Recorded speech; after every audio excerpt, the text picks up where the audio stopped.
Hello viewers, நாங்களுடைய Lakshmi. நீங்கள் பார்த்துருக்கிறது 0 லக்ஷ்மி.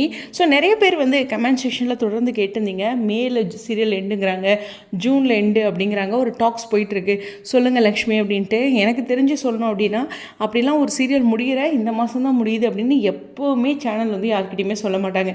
எல்லாத்துக்குமே சடனாக அந்த மாதம் தான் சீரியல் முடிகிறதே தெரியும். இது வந்து ஃபஸ்ட்டு ஒரு புரிதலுக்காக. இப்படி ரூமர்ஸ் ஸ்ப்ரெட் பண்ணுறாங்கன்னா இந்த தெளிவு இருந்துச்சுன்னா நீங்கள் அதை பற்றி மறுபடியும் கேட்க மாட்டீங்க. ரெண்டாவது ட்ராக்ல இன்னும் நிறையா இருக்குது. ஃபஸ்ட்டு இந்த கான்ட்ராக்ட் ரிவீல் ஆகுதுல்ல, இந்த ட்ராக் இருக்குது. அடுத்து வந்து விஜய்க்கும் காவேரிக்கும் நடுவில் ஒரு பெரிய ட்ராக் கொண்டு வருவாங்க, ஓகேவா? அந்த பெரிய ட்ராக் வந்து நான் இப்போவே பேசலை, பட் நான் எக்ஸ்பெக்ட் பண்ணுறேன் ஒரு பெரிய ட்ராக் அவங்க ரெண்டுத்துக்கு நடுவில் வரும் அப்படின்ட்டு. ஸோ அதுக்கப்புறம் வெண்ணிலாவுடைய லைஃப் என்ன, அவங்களுடைய கெரியர் சம்திங், அவங்களுக்கு லைஃப்க்கு ஏதாச்சும் ஒன்று விஜய் செய்யணும் இல்லையா? ஸோ அந்த மாதிரி ஒரு நகர்வுகள் இருக்கும்.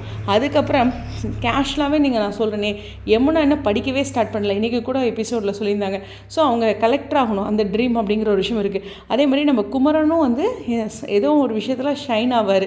ஸோ அந்த சார்ந்து அப்படிங்கும்போது கங்கா ஃபேமிலி எப்படி நகர்ந்து அதாவது முன்னேறி வராங்க அப்படிங்கிறது இருக்குது. ஸோ இது மாதிரி ஒவ்வொருத்தருமே இன்னும் முன்னேறணும். சொல்லணுன்னா பாதி கிணறு தான் தாண்டி இருக்கோம் அப்படின்னு சொல்லுவாங்க இல்லையா, ஒரு விஷயம். அது மாதிரி தான் இன்னும் கொஞ்சம் ஜேர்னி வந்து இன்னும் எவ்வளோ இருக்குது அப்படிங்கிறது உங்களுக்கே தெரியும். நம்ம விஜய் காவேரி மட்டும் இப்போது வெண்ணிலா பிரச்சனை முடிஞ்சிச்சுன்னா இங்கே ஒன்றும் இல்லை அப்படின்லாம் இல்லைங்க, இங்கேயும் நிறைய விஷயங்கள் இருக்குது. ஸோ அதனால் நிறைய நகர்வுகள் இருக்க தான் செய்யுது அப்படிங்கிறது தான். குறிப்பாக நீங்கள் யமுனாவை மட்டுமே உதாரணத்துக்கு எடுத்துங்க.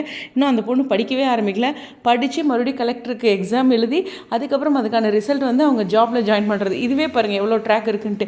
ஸோ நான் மீண்டும் சொல்கிறது என்னென்னா, நெக்ஸ்ட்டு பிக் பாஸ் வரைக்கும் தாங்கும்.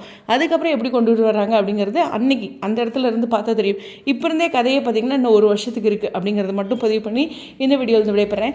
ரூமர்ஸ் அப்படிங்கிறதுனா அப்படியாமே அப்படின்னு ஒருத்தர் கீழே கமெண்ட் பண்ணிட்டாங்கன்னு வச்சுக்கோங்களேன், அதை தான் எல்லோரும் பிடிச்சிக்கிட்டு யோசிக்கிறதுங்கிறதா. பட் விஜய் காவேரி ட்ராக்கே இருக்குது. அது மட்டும் இல்லை, பிரவீன் பென்னட் சார் வந்து இந்த சீரியல் நல்லா போயிட்டுருக்கு அப்படிங்கிறனால அவரோட கைவசத்தில் ஒரு சீரியல் ஒரு நல்ல கம்பேக்கோடு கொடுத்துருக்காரு அப்படிங்கிறனால அதை சீக்கிரம் விட மாட்டார். அதுவும் ஒரு புரிதலுக்காக. உங்களுடைய கருத்துக்கள் ஸ்டேடியம்.